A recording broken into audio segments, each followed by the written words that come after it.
Сәлеметсіздер балалар, бүгінгі сабақтың тақырыбы мәтінмен жұмыс. Мәтінмен жұмыс жасау үшін бізге мәтіндік редакторлардың бірін ашып алуымыз керек. Ол үшін поискаға Word деп жазамыз. Өзімізге қажетті мәтіндік редакторды ашамыз. Біз қазір Microsoft Word редакторын аштық.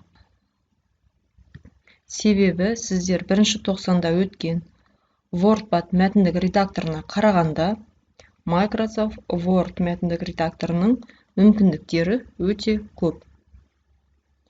Біз қазір өңдеу, редакторлау және форматтау, пішімдеу екі терминмен танысамыз. Мәтінді редакторлау, яғни өңдеу дегеніміз не? Ол үшін біз алдымен кез келген бір дайын мәтінді көшіріп алайық.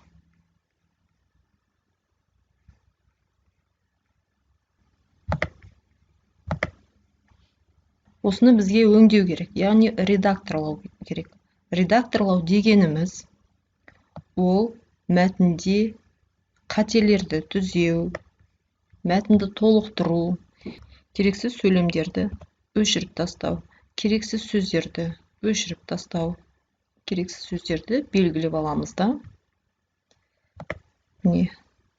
Ерекшелеуді біз білеміз. Пернетақтадан delete батырмасын басып өшіреміз. Сол сияқты бір сөйлемді бірақ белгілеп алып, delete батырмасын басып өшіреміз. Егер бір сөйлемді екі рет көшіру керек болса, тағы да белгілеп аласыздар.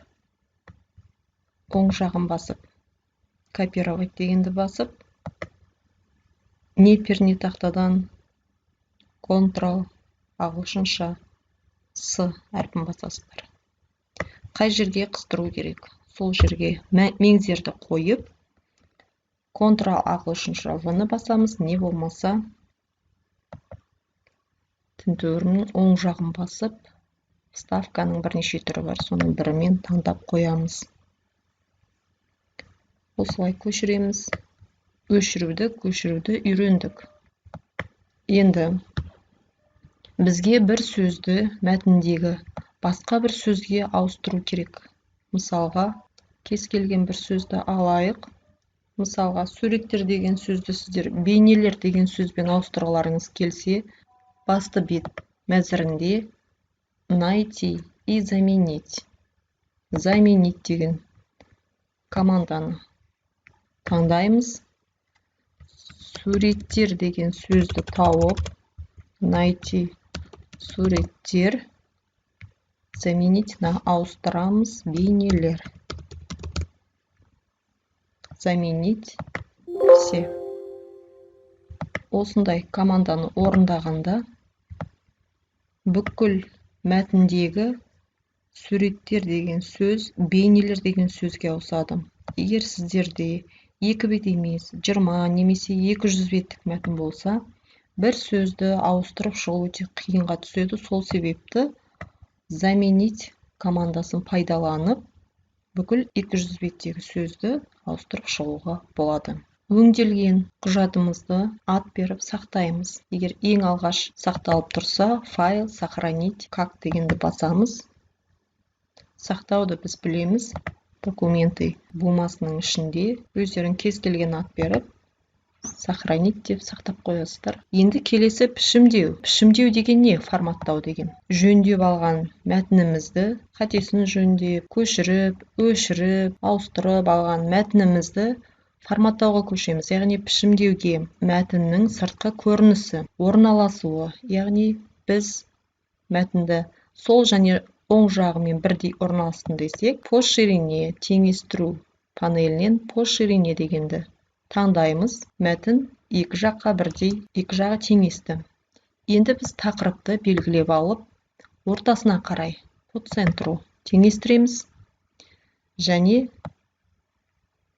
тақырыпты біз қарайтылған қаріппен жазайық. Егерде сіздерге мәтінді бояу керек болса басқа түске, онда осы басты бет мәзірінде түстерді таңдау батырмасы бар. Өздеріңіз ұнатқан бір түске бояп қоюға болады. Ашық сұр түске бояп қояйық. Мәтінді осылай безендіру, сыртқы көрінісін форматтау, яғни пішімдеу деп аталады. Және де пішімдеуге, яғни форматтауға қаріптің стилін таңдау. Мынандай қазақша әріпке және көбінесе стандартты түрде біз Times New Roman'ды пайдаланамыз.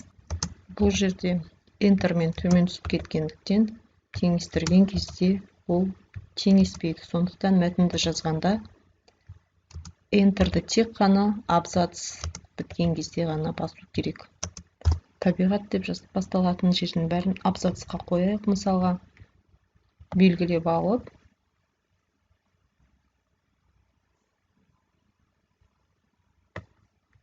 егер біз сол жақтағы үстіңгі маркерді жылжытатын болса, біз мәтінімізге абзац қойып аламыз.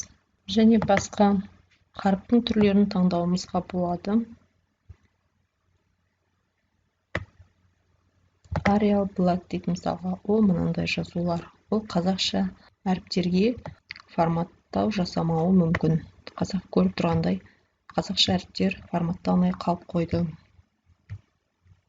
Сол себепті егерде қаріп түрлерінде арнайы KZ-тен басталатын қаріптер жоқ болса, онда бұл жерде тұрған қаріптердің түрлері қазақша әріпке қолданылмауы мүмкін. Сонымен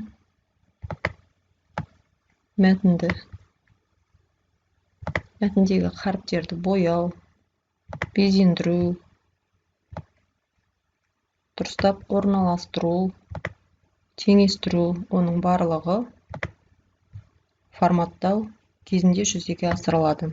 Сонымен біз бүгін мәтінге өңдеу және пішімдеу, яғни редакторлау және форматтау әрекеттерін жасап көрдік. Біз енді бағдарламадан шығу үшін файл выход деген команданы орындаймыз. Не болмаса, өздерің білетін жабу батырмасын басамыз. Осымен сабағымыз аяқталды. Сау болыңыздар.